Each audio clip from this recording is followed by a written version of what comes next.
Do you feel sick and tired from toxic people in your life? What if I told you that you no longer have to be bothered by them? Toxic people can drain our energy, make us question our worth, and leave us feeling emotionally exhausted. But here's the truth.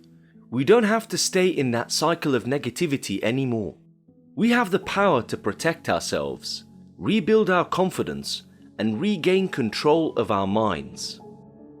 In this video, we'll learn 3 powerful ways to handle toxic people effectively.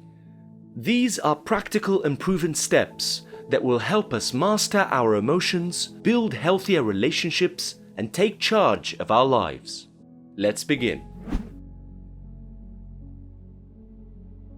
When you deal with a toxic person, their mere presence negatively influences how you think and how you act. By creating physical or emotional space between you and the toxic person, you have given yourself time to think your own thoughts and act on them. Distancing yourself from toxic individuals is also an excellent way to detach and protect your peace and well-being.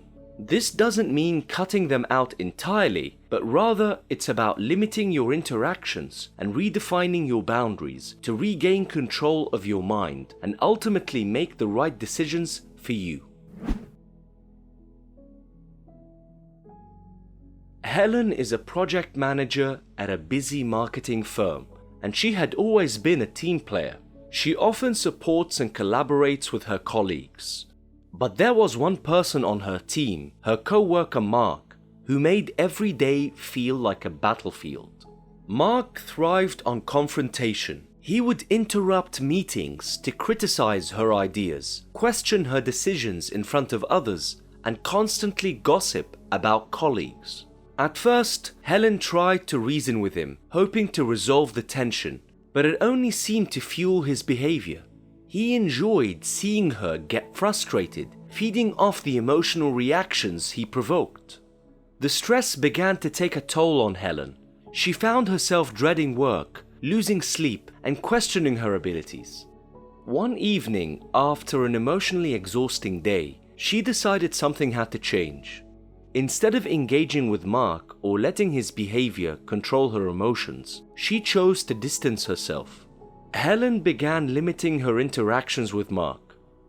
In meetings, she kept conversations professional and avoided unnecessary small talk. When he tried to provoke her, she responded with calm, neutral replies, refusing to give him the reactions he sought. Outside of work, she stopped replaying their conflicts in her mind and focused on activities that brought her peace, like exercising and spending time with supportive friends. Over time, Helen noticed a shift in the power dynamics. Mark's power over her diminished because she was no longer engaging with his toxic behavior. Her confidence returned, and she found herself thriving at work again without having to bother with Mark anymore. Distancing ourselves from toxic people is not about avoidance. It's about protecting our peace of mind and preserving our emotional energy. When we limit our interactions and stay emotionally detached, we deny manipulators the reactions they crave, and then they will have no influence over our lives. This strategy will empower us to focus on what truly matters to us, our well-being and our goals. Remember, we're not obligated to tolerate toxicity for the sake of maintaining appearances. Sometimes the healthiest option is to create space and distance yourself. Setting boundaries simply means clearly defining what behavior you will and will not tolerate from others. In other words, it's about protecting your emotional and mental well-being by creating limits. Let us take a look at a toxic relationship from a notable historical figure. Eleanor Roosevelt was the wife of the former US President Franklin D. Roosevelt. Her relationship with her mother-in-law, Sarah Roosevelt, is a famous example of dealing with a highly toxic person. Sarah has always exerted considerable control over her son, Franklin D. Roosevelt, planning every detail of his life. She continued to influence his marriage as she insisted to keep the engagement of Franklin and Eleanor secret. She even went as far as to build neighboring homes to pay closer attention to her son and maintain influence over the young couple. Eleanor, Franklin's wife, had a timid disposition shaped by an insecure childhood. Initially, she struggled to assert herself with Sarah. She often sought her approval, viewing her as a source of guidance. However, Sarah got worse. Her actions became tyrannical as she was always undermining Eleanor's authority and dictating family decisions. For example, Sarah often challenged Eleanor as a mother by spoiling the Roosevelt children and disregarding Eleanor's disciplinary choices. When FDR was diagnosed with polio, Sarah opposed his return to politics, encouraging him to retire and quietly live out the rest of his days, a suggestion Eleanor actively resisted. Over time, Eleanor grew bolder and began carving out her independence. In the 1920s, she found her voice as a political activist and public figure, which gave her much confidence in resisting Sarah's control. With time, Eleanor asserted her parental role by taking a more hands-on approach to her children's upbringing and reducing Sarah's influence on their day-to-day lives. Eventually, thanks to Eleanor's support, FDR became the President of the United States, which helped Eleanor emerge as a powerful and self-assured individual and First Lady.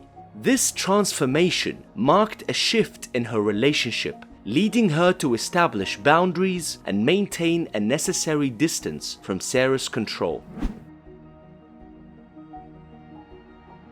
Eleanor's journey highlights the importance of setting boundaries to protect our autonomy, even in complex familial relationships. Her story teaches us that setting boundaries can be a difficult and gradual process, but it's so worthwhile because it empowers us to prioritize our needs and establish healthier relationships. In life, some people just aren't worth our time, energy, and resources. At that moment, walking away is the best option for us. This is not an act of weakness or cowardice, but a powerful step towards valuing yourself to let go of relationships that no longer serve your growth or happiness. Let me tell you about a story I once heard that will explain my meaning. David had been friends with Eric since college. They had shared countless memories, late-night study sessions, road trips, and even the excitement of landing their first jobs. But as the years went on, David began to notice that their friendship wasn't as balanced as he thought. Eric had a way of turning every conversation back to himself and being the center of attention. When David opened up about his struggles, Eric would downplay them or shift the focus to his own problems. Over time, Eric's behavior escalated. He would criticize David's career choices, mock his accomplishments, and even belittle him in front of others, often masking it as humor. Despite feeling drained after every interaction, David held onto the friendship out of loyalty and guilt. He kept telling himself, "We've been friends for so long, I can't just walk away," but the emotional toll became impossible to ignore.